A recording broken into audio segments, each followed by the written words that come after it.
make a video today. A lot of people ask me about these polymer clay buttons, and they're super easy to make, not really expensive, and I think it just gives a nice little extra touch for a hat.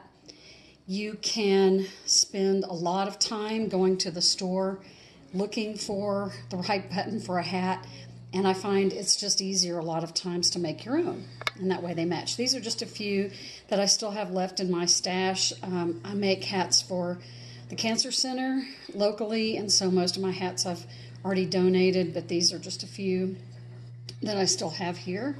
This is a heart one that I've done. So what I do when I get in the mood to make buttons is I go get a lot of my stash yarn so that I can see what colors I have. Like right now I'm looking for colors that I can make a button for this beanie, because it's just kind of a plain soft beanie, but a button's really going to set it off. So these are just some of the buttons. Some are fails, some are successes, and some are different colors, and some are odd colors, and they all come out different. Okay, anyway, you get the idea. So the next question is, what all is needed to make these buttons? First and foremost, you need polymer clay. And polymer clay can be found at Walmart. I've found, not at least the one by me, doesn't have a very good selection. I like this brand, Sculpt, but I like this type of, it's called Souffle. It's just really pretty colors. And I have a whole bag full of some that are half used, because you have to keep them in a plastic bag so that they don't dry out.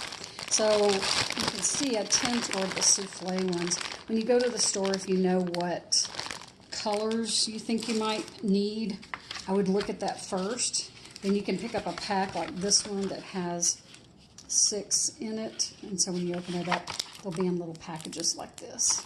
Okay. Next, you'll need this, which I think I found either at Michael's or Joann's. And what you're going to do is you're going to roll the clay with this little thing. And it's really hard to do it with anything else because I've tried. Then, if you want to make neat little shapes, and I try to make shapes on my own, and it really doesn't turn out very well. So, what these are actually, you'll find these in the cake section, and I think I had to find these at Joann's, and I may have found some at Michael's. So when you're making a cake and you're making something called fondant, that's that flat looking icing stuff that they can make all the cool shapes with, this stuff here, fondant, these are used to make that. So if you don't find any shape cutters in the polymer clay section, go to the baking section where they have all the baking stuff. So what you'll get when you get this package of 6 is you get 6 different sizes. So you can see you get little ones all the way to big ones. And I usually end up using these 2 middle sizes. These are all going to be too big for a hat, but you may have some other use for them. Your other option are these. You can see how these have patterns. So this is like a raised, I don't know what you want to call this. It's like a raised mat with designs on it. So you can press your clay over this and you'll get these little designs. Okay, so that one has little flowers. This one has kind of like a little honeycomb. And so you have different, so if you want to press that into your button, you can also do that to give it some texture. Okay, so right now I want to try to make a button to match this beanie. And I just happen to have this real pretty deep maroon color. Now I don't know if you can see, this hat also has a blue. Really hard to see on camera. It is this blue. It doesn't look like it's that light, but it really is. And then this kind of gold color. So I'm going to take these 3 colors and use them to make a button. Okay.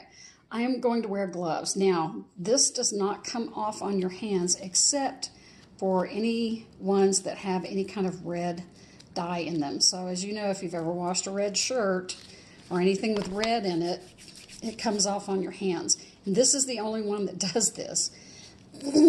So you want to be real careful that you don't get this red dye on anything. Basically what I do is I take them and I'm going to roll them all into really skinny little rolls like this first. Okay, I'm going to do that for each one of these.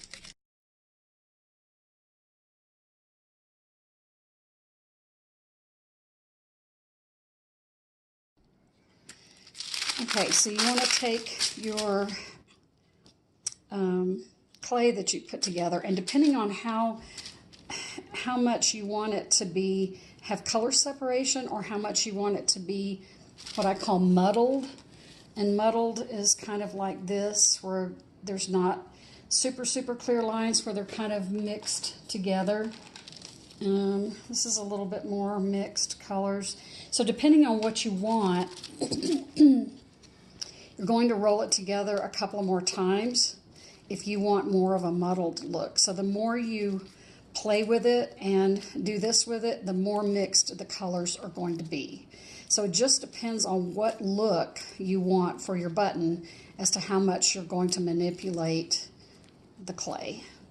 Then you're going to take this nifty little tool right here, and you're going to roll it out, press it out, and you want it to be really thin. So we want it to be nice and thin, and it also has to be, oops, sorry, this is hard to do and keep in frame.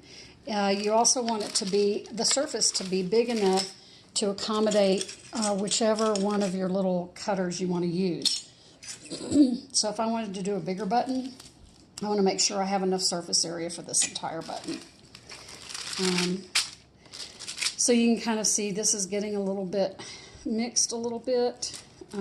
So if this is not what I want, I keep manipulating it until I get something that I really like. All right, I'm going to try, I kind of like this muddled color even though it has the stripes. So you'll notice on one side of these, they have these little scalloped edges, and then the other sides are straight. So depending on what look you want, you can see that's totally different on one side than the other.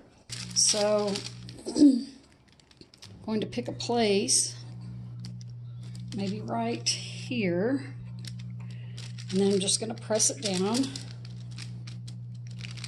Okay.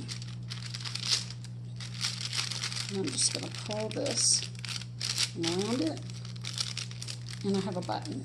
And if I don't like that, you can always look at the other side and say, well, do I like the other side better?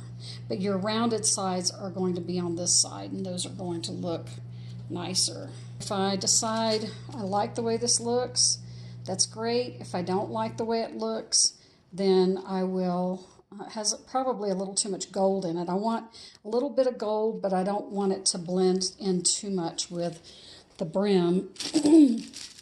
So what I might do is take this, and I'm going to roll it until I get it where I want it. Okay, so I played with it a little bit more, and see what I mean when I say it becomes more muddled, where the colors start to blend in a little bit more. And one side can look drastically different than the other side. So I think I like one of these a little bit better because there isn't so much gold in there. So I think that's going to be a really cool looking button. Okay, and this is about, how thin? Maybe 1/8 of an inch, I would say.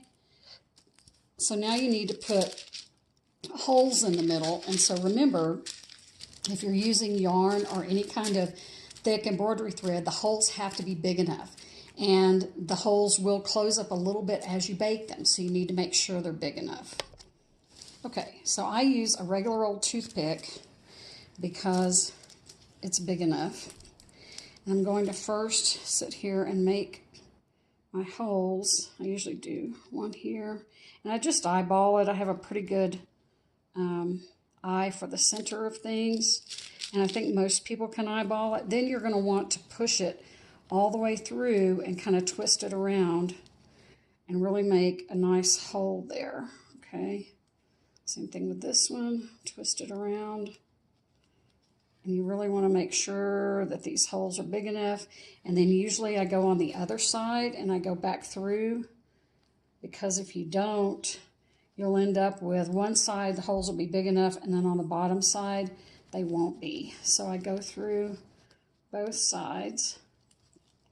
See how much of that red gets on my hands? But you can see there's no other colors. There's no blue or anything. It's just the red that's problematic on the, okay? So now you have 2 holes, about like that. Okay, the other reason it's important as to the size of the holes in your buttons, you need to make sure that whatever tapestry needle you're going to use to sew them on, which is usually going to have a bigger eye on it, you need to make sure that that needle will go through that buttonhole, okay? So you need to first figure out what size needle you're going to use, and then you need to make sure it'll fit through your buttonholes. We're going to bake them at 275 for about, I'm going to do 10 minutes and look at them. And remember, the longer you bake them, the darker the colors become, especially with the red. So I usually watch them really closely in the oven, and if they're getting too dark, I take them out. So the color they are now will not necessarily be the color they will be when they're done baking. Do not bake them too long. I usually do about 10 minutes and then check them. Okay, I'll do a little tester on this mat. So let's say we want to use this honeycomb right here. I'm going to lay this down and roll this till, see, we get a pattern like that. So we now have a little honeycomb pattern on our button. Okay, so then you want to take your, let's do a heart. I don't want to do a giant heart. So since we already have our texture, I will just press this down one side, pull it up. Now we have a heart with a little honeycomb pattern. Okay, I rolled this one out on the part of the texture that looked like a leaf, and I'm going to use my leaf cutter, and I'm going to cut the shape of a leaf with the leaf texture on there. So now I have a leaf with actual leaf texture. Isn't that cool? The final buttons that I've baked for 12 minutes, and that's plenty long enough. So now you have buttons that you can put on any hat. I had some yarn that was this color, so I also made some buttons that are this color. Use all your clay, even if it ends up being kind of odd like this, because you never know when you might be able to use that on a hat, because it has that nice gold sheen to it. So these are slightly darker, but not too bad. The lighting in here is not as bright as it could be. So that is making your own polymer clay buttons.